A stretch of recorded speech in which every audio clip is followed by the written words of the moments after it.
Yuk kita lanjut lagi ke halaman 33 sampai 36. Masih bersama Mamoy di sini. Yuk kita loncat sekarang ke halaman 34. Di halaman 34 ada 4 jenis sudut nih. Nah, di sini adik-adik akan diajarkan bagaimana mengetahui jenis sudut tanpa menggunakan alat ukur sudut. Alat ukur sudut disebut busur derajat. Seperti ini bentuknya. Nah, kali ini kita akan mengetahui bentuk-bentuk atau jenis-jenis sudut tanpa menggunakan busur derajat, melainkan menggunakan potongan kertas. Potongan kertasnya yang seperti apa ada di halaman 33. Di sini contoh kertasnya bentuknya sembarang ya, berarti kita harus membuat dulu sudutnya.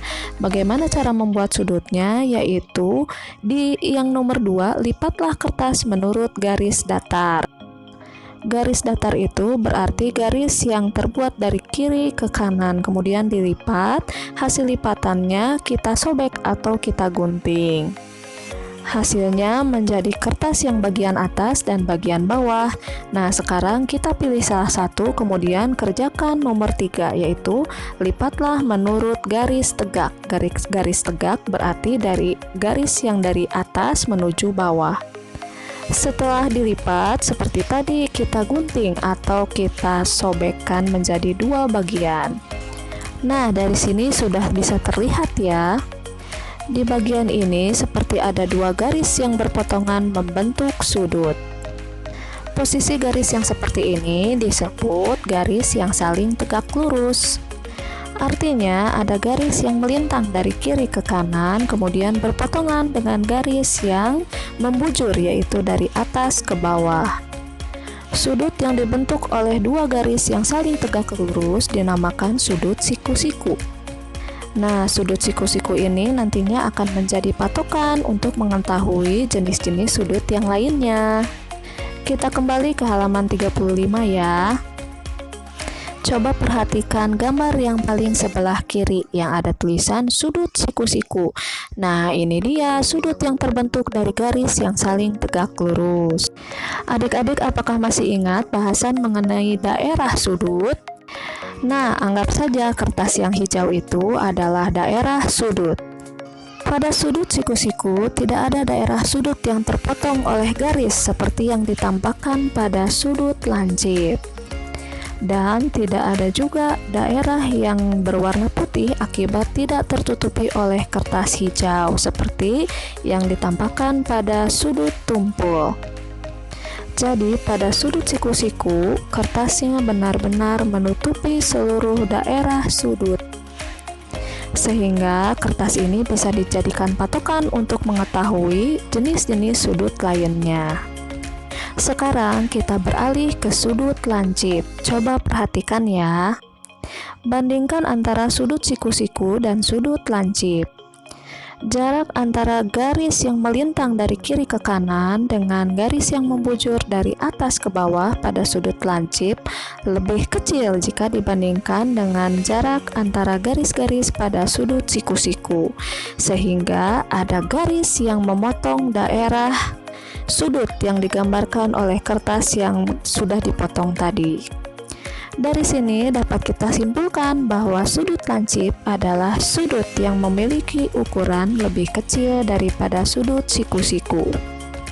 Lalu bagaimana dengan sudut tumpul? Nah, sekarang kita lihat ya. Sudut tumpul kebalikan dari sudut lancip. Dapat kita lihat di sini, jarak antara garis yang melintang dari kiri ke kanan dengan garis yang membujur dari atas ke bawah lebih jauh jika dibandingkan dengan jarak-jarak garis yang terdapat pada sudut siku-siku. Hal ini dibuktikan dengan adanya daerah yang masih berwarna putih tidak tertutupi oleh potongan kertas yang berwarna hijau. Ini artinya sudut tumpul adalah sudut yang lebih besar daripada sudut siku-siku. Sedangkan sudut lurus dapat kita lihat di sini, kertasnya ada 2 ya. Itu berarti ukuran dari sudut lurus adalah 2 kali lipat dari sudut siku-siku.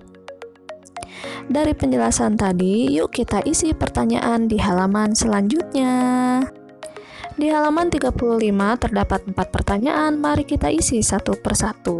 Buat simpulan tentang macam sudut berdasarkan penjelasan sebelumnya.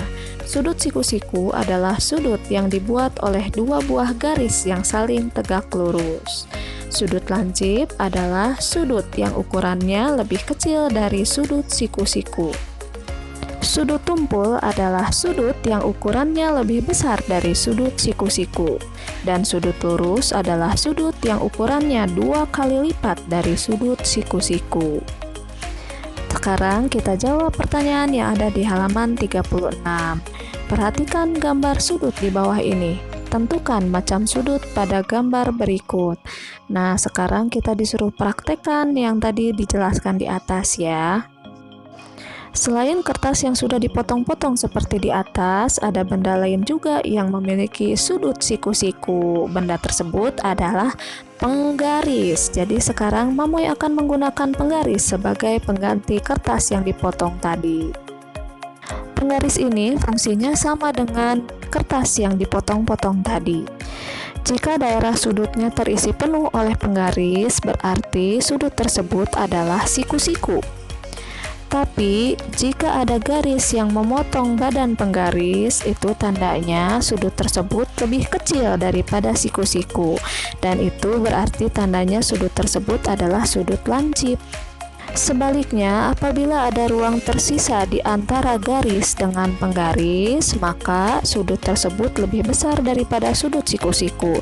Dan itulah yang disebut dengan sudut tumpul. Yuk sekarang kita kerjakan ya.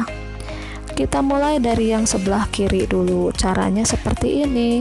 Tempelkan penggaris di dekat titik sudut atau perpotongan garis. Posisi salah satu garis pada penggaris harus berhimpitan dengan salah satu garis pada sudut. Sudah benar posisi penggarisnya. Sekarang kita lihat, ternyata ada garis yang memotong badan penggaris. Itu artinya sudut ini lebih kecil daripada siku-siku. Berarti sudut yang ini merupakan sudut lancip ya.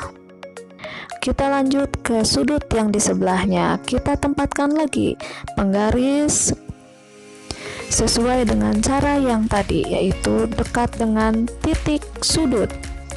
Dan garisnya pun harus berhimpitan dengan garis pada gambar sudut.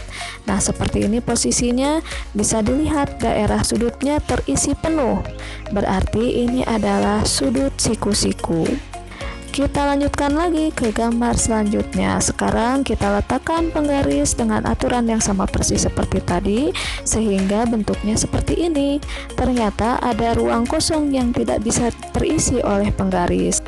Itu tandanya sudut ini lebih besar daripada sudut siku-siku, sehingga sudut ini disebut sudut tumpul.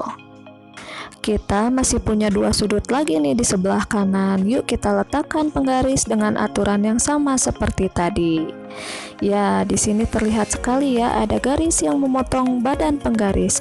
Berarti ini adalah sudut lancip. Kita kerjakan sudut yang paling sebelah kanan ini. Dan ternyata sama ya, ada garis yang memotong badan penggaris. Berarti ini juga sudut lancip. Kelima buah sudut sudah kita kerjakan. Yuk sekarang kita lihat tabel yang di bawahnya. Amatilah benda-benda di sekitar kelasmu. Dapatkah kamu menemukan sudut lancip dan sudut tumpul? Coba sebutkan masing-masing 5 buah. Nah, di sini sudah ada tabelnya ya. Silahkan tuliskan sudut tumpul di dalam kolom yang ini dan sudut lancip di yang sebelah kanan ini. Oke adik-adik, ini dia jawabannya. Sampai di sini dulu video kali ini. Nanti kita bertemu lagi pada pembahasan selanjutnya ya. Bye bye.